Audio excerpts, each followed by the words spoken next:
Good morning everyone. Total इस set के अंतर्गत 20 क्वेश्चन होंगे, जिनमें से 17 को ही हम एक्सप्लेन करेंगे।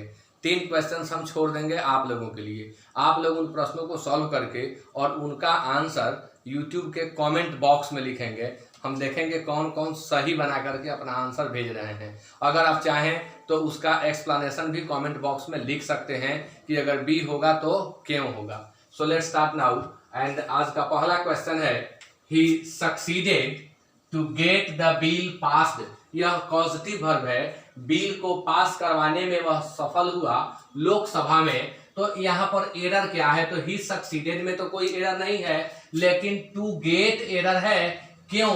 क्योंकि succeed के बाद एक्सप्लेनेशन में आप देखिए कि succeed plus in plus gerund according to the rule of preposition succeed के बाद हमें इन का प्रयोग करना है, और जब हम इन का प्रयोग करेंगे तो निश्चित तौर पर वह एक जेरंड लेगा। इसलिए टू गेट के जगह पर हमें लिखना होगा in getting. Now question number 2, should this measures fail to restore order. यदि ये कदम ऑर्डर को पुनर्स्थापित करने में असफल होते हैं, harsher restrictions will have to be imposed। तो कड़े पाबंदी को थोपना होगा, लगाना होगा।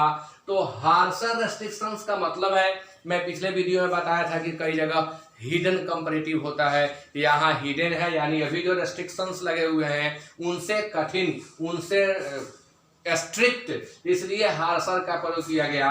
यानी इस वाक्य में कोई एरर नहीं है। Have to be imposed passive में है, होना भी चाहिए।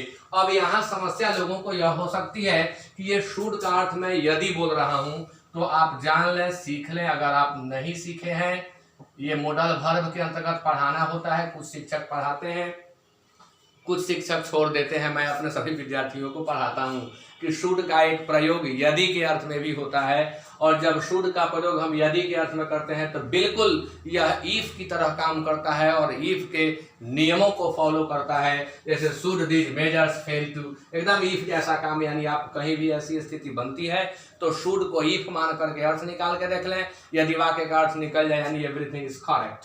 सो इसका आंसर होगा नो एरर, यानी 5। Now question number 3, he begged me of some money। तो to beg someone for something होता है, to beg someone for something, इसलिए यहाँ फिक्स्ड प्रेपोजिशन के कारण of के बदले हमें for का प्रयोग करना होगा। Now question number 4, climatic shifts are so gradual they can be indistinguishable at first from ordinary fluctuation in the weather। क्या एरर है? क्लाइमेटिक शिफ्ट्स के साथ वर्ब प्लूरल होना चाहिए, लगा है।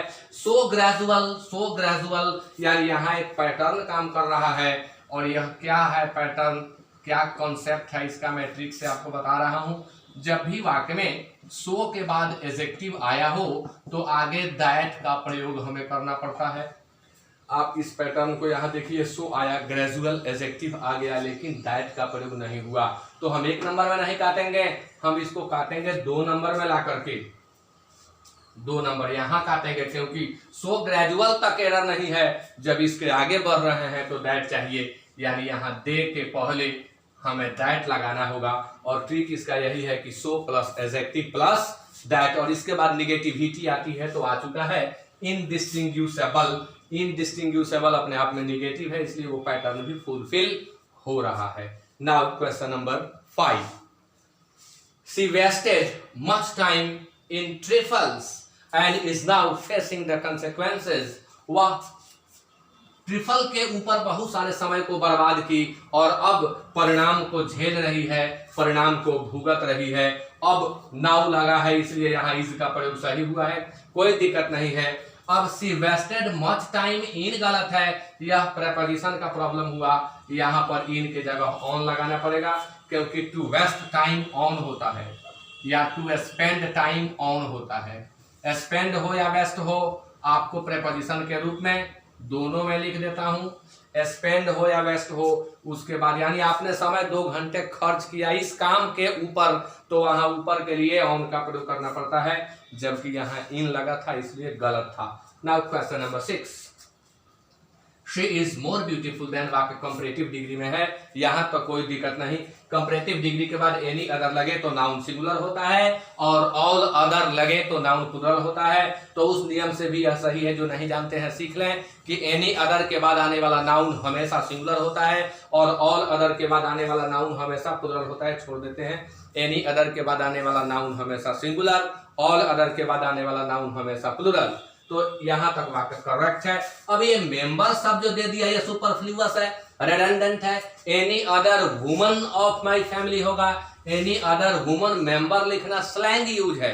मेंबर शब्द अननेसेसरी लगा हुआ है, सुपरफ्लुअस है, रेडंडेंट है। मेंबर को हटा देंगे, हमारा सेंटेंस करेक्ट होगा और आंसर होगा 4। Now question number 7, he inquired had we taken our food, उसने पूछा कि क्या हम अपना भोजन ले चुके हैं। तो जब उसने पूछा, वाक्य हम इनडायरेक्ट स्पीच में यस नो क्वेश्चन के अंतर्गत लिख रहे हैं, तो जब यस नो क्वेश्चन के अंतर्गत लिख रहे हैं तो यह हमारा आंसर 2 गलत हो जाएगा, और हमें हैड वी हटा करके लिखना होगा इफ या वेदर वी हैड, क्योंकि आप नरेशन के अंतर्गत पढ़े होंगे कि जब यस नो क्वेश्चन को हम इनडायरेक्ट स्पीच में चेंज कर रहे होते हैं तो उसे जोड़ने के लिए कंजंक्शन के रूप में हमें या तो इफ का प्रयोग करना है या वेदर का। तो इफ या वेदर वहां गायब था इसलिए गलत था। अगर लगा भी देते हैं तो गलत है, क्योंकि एक्सुलियरी वर्ब सब्जेक्ट के बाद होना चाहिए। तो ऐसा कर देने से वह वाक्य सही हो जाएगा। Now question number 8 is he spoke for 2 hours. अब यहाँ विद्यार्थी लोग यह न सोच लें कि फॉर लगा है तो हैज बीन स्पीकिंग या हैड बीन स्पीकिंग ही होगा। यह सही है, हम ऐसा कह सकते हैं कि वह 2 घंटे बोला। अगर हमें कहना हो कि मैं 2 घंटे पढ़ता हूं तो आई रीड फॉर 2 आवर्स, यह सेंटेंस बिल्कुल करेक्ट है। जहां भी हैबिचुअल एक्टिविटी की बात करनी होती है, अगर वर्तमान की बात है तो सिंपल प्रेजेंट में, और भूत की बात है तो सिंपल पास्ट में बोलते हैं, और इन वाक्यों में फॉर का प्रयोग अलाउड होता है, आप कर सकते हैं। जैसे मैंने एग्जाम्पल दिया, मैं 2 घंटे पढ़ता हूं तो आई रीड फॉर 2 आवर्स, मैं 2 घंटे पढ़ा, 2 घंटे पढ़ता था, तो वहां आप पास्ट टेंस का यूज कर सकते हैं। तो वही यहां पर किया गया है, he spoke for 2 hours but the audience were not tired. वह 2 घंटे तक बोला लेकिन ऑडियंस थके नहीं, उबे नहीं। इंस्टीड इसके बजाय they gave him an ovation at the end, इसके बजाय यानी ऑडियंस को 2 घंटे का स्पीच सुनने के बाद थक जाना चाहिए था, लेकिन वो थके नहीं। और जब स्पीच का अंत हुआ तो स्टैंडिंग ओवेशन या ओवेशन दिए, यानी ताली बजाए उसके लिए या जय जयकार किए। तो यहाँ एरर क्या है, he spoke for 2 hours but the audience के साथ वर लगा दिया गया। कुछ शब्द है जिन्हें मैं पहले बताया हूं, ऑडियंस है, कमिटी है, ऑर्केस्ट्रा है, गवर्नमेंट है। ऑडियंस है, कमिटी है, ऑर्केस्ट्रा है, गवर्नमेंट है, जूरी है, पार्लियामेंट है। ये सभी कलेक्टिव नाउन है, नाउन ऑफ मल्टीट्यूड भी है। अगर इनसे यूनिटी का बोध हो रहा हो तो इनके साथ हम सिंगुलर वर्ब का प्रयोग करते हैं, और इनके अलग अलग मेंबर को दर्शाना पड़े तो इनके साथ वर्ब प्लूरल लगता है। लेकिन यहाँ सभी ऑडियंस को एक साथ व्यक्त किया जा रहा है कि ऑडियंस में से कोई उबा नहीं है, सब खड़े होकर के ओवेशन दिए, ताली बजाए, जय जयकार किए। तो इसलिए वर्ब सिंगुलर होना चाहिए था, इसलिए वर के जगह पर हम यहाँ वॉज का प्रयोग करेंगे। Okay, now question number 9 is he had not ought to do it even if he is forced to do। even if के बाद प्रेजेंट का प्रयोग हुआ है, और यहाँ देख रहे हैं had भी लगा और ought भी लगा, तो यह रूल सीखना होगा। अगर हम यहाँ had के साथ ought का प्रयोग करें तो हमें क्या करना चाहिए, कहीं भी अगर ought के लिए यूज करना है have को तो ought to have plus V3 का प्रयोग करना होता है। जैसे हम जब should का पास्ट करते हैं, तुम्हें वहां जाना चाहिए था तो you should have gone there लिखते हैं। और अगर कहना है कि तुम्हें अपने माता पिता की सेवा करनी चाहिए थी तो you ought to have served your parents। तो ought to have के साथ V3 लगाना है। लेकिन प्रश्न सेट करने वाले व्यक्ति दो अलग अलग पार्ट में कर दिए। इधर टू का प्रयोग भी दिखा रहे हैं, V1 का प्रयोग भी दिखा रहे हैं, यहाँ हैड भी लगा दिए, आउट भी लगा दिए। तो यहाँ अब एक ही उपाय बनता है, अगर हम इसे फॉलो करते हैं तो हमारा आंसर 1 भी हो जाता है और हमारा आंसर 2 भी हो जाता है। तो वो ठीक नहीं है, इसलिए हम एक में ही एरर को करेक्ट कर दें। हमारे पास उपाय है, हम हैड को गायब कर देंगे और केवल लिख देंगे आउट नॉट।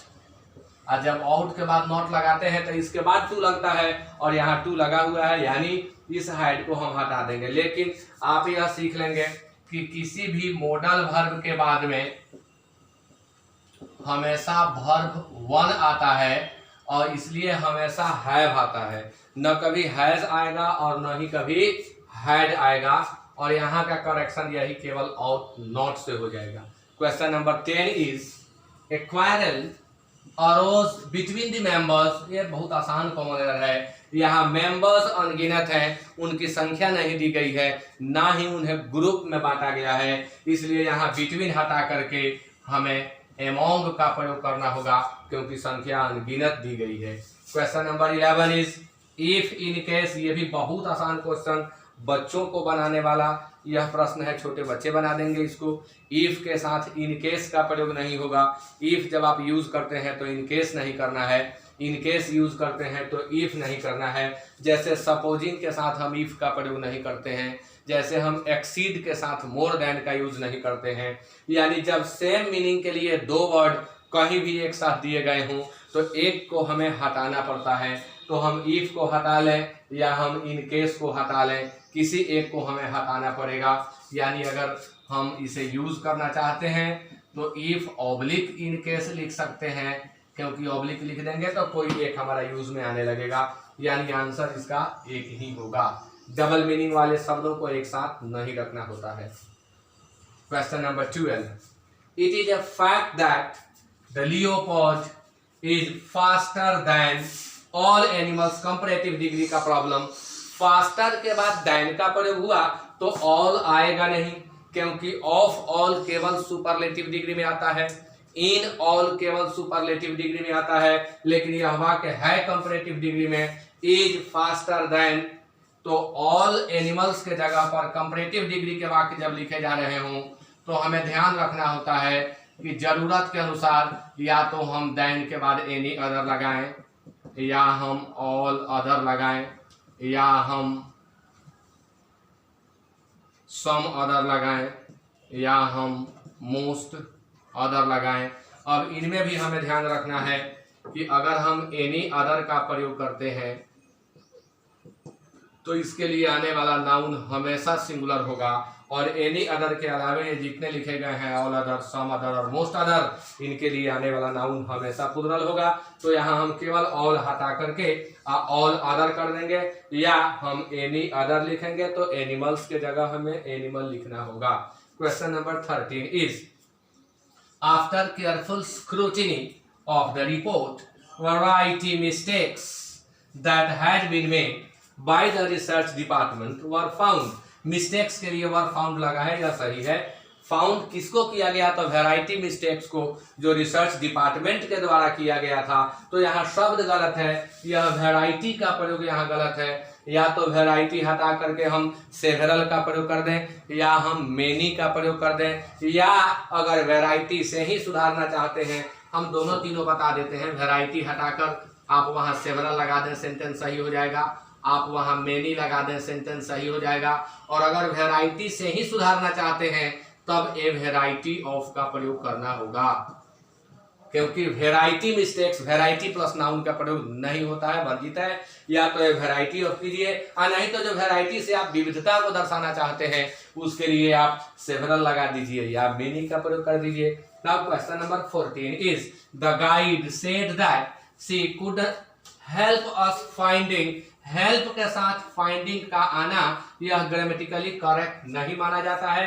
अगर हेल्प आया है तो हमें फाइंडिंग के जगह फाइंड लगाना होगा। इसका ट्रिक यह है कि वाक्य में जब भी हेल्प आए तो इस हेल्प के बाद ऑब्जेक्ट आता है, और ऑब्जेक्ट के बाद हम बेयर इन्फिनिटिव का प्रयोग करते हैं। कभी कभी देखने को मिलेगा कि फुल इन्फिनिटिव भी लगा है। मैं आपको राय दूंगा कि फुल इन्फिनिटिव मिले तो काटिए मत, क्योंकि फुल इन्फिनिटिव भी बहुत सारे लेखक लिखते हैं, लेकिन बेहतर की बात करें तो बेयर इन्फिनिटिव होता है, और फुल इन्फिनिटिव कहीं मिले तो काटना नहीं है। जैसे मैंने यह काम करने में उसकी मदद की तो I helped him do this work, बेहतर होगा। दूसरा तरीका यह भी सही है कि I helped him to do this work. अब यहाँ दोनों में किसी को फॉलो नहीं किया गया, हेल्प लगाया गया और इसके बाद फाइंडिंग लगा दिया गया, जो कि गलत है। तो बेहतर होगा कि हम फाइंडिंग हटा करके और फाइंड का प्रयोग कर दें। Now question number 15, had the train services been normal, यदि ट्रेन की सेवाओं को नॉर्मल कर दिया गया होता, स्ट्रैंडेड पीपल, जो भटके हुए लोग हैं, जो न यहाँ के हैं न वहाँ के हैं, न घर के हैं न घाट के हैं, उनको स्ट्रैंडेड कहा जाता है। तो stranded people would have reached their houses quite well, जो फंसे हुए लोग हैं वे अपने घर आराम से पहुंच गए होते, बिल्कुल सही तरीके से पहुंच गए होते। तो इसमें कोई एरर नहीं है। यह हैड जो है सेंटेंसेज ऑफ हिपोथेसिस के लिए आया हुआ है, सेंटेंसेज ऑफ सपोजिशन के लिए आया हुआ है, और अगर इस तरह का पैटर्न मिलता है तो हम नहीं काटेंगे। यह भी सही है, पहले के वीडियो में भी हम बता चुके हैं कि यहाँ से इफ गायब किया गया है। अगर इफ लगा के लिखते तो होता if the train services had been normal, तो इफ गायब है, हैड सब्जेक्ट के पहले आया है, यह सेंटेंस करेक्ट है, यहाँ होगा नो एरर।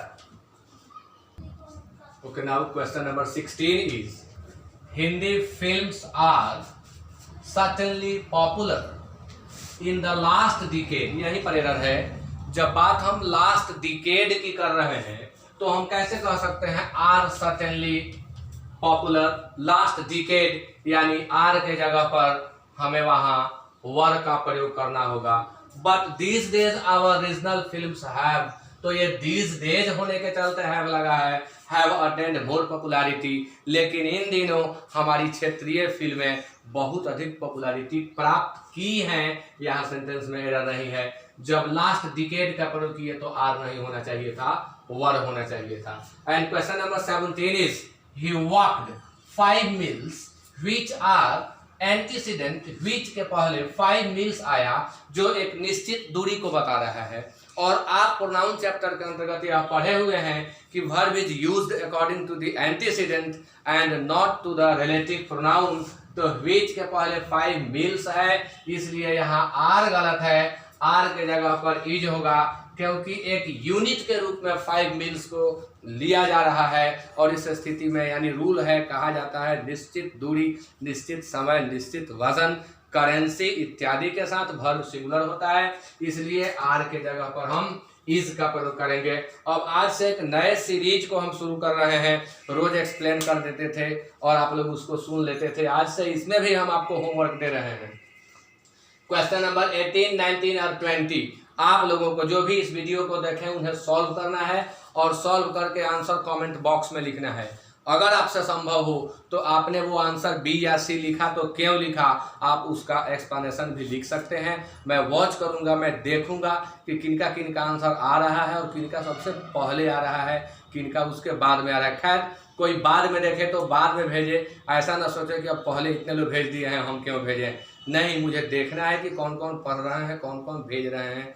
तो आप अपने रिस्पॉन्सिबिलिटी को दिखाएं इन क्वेश्चंस का आंसर भेज करके। So thank you very much.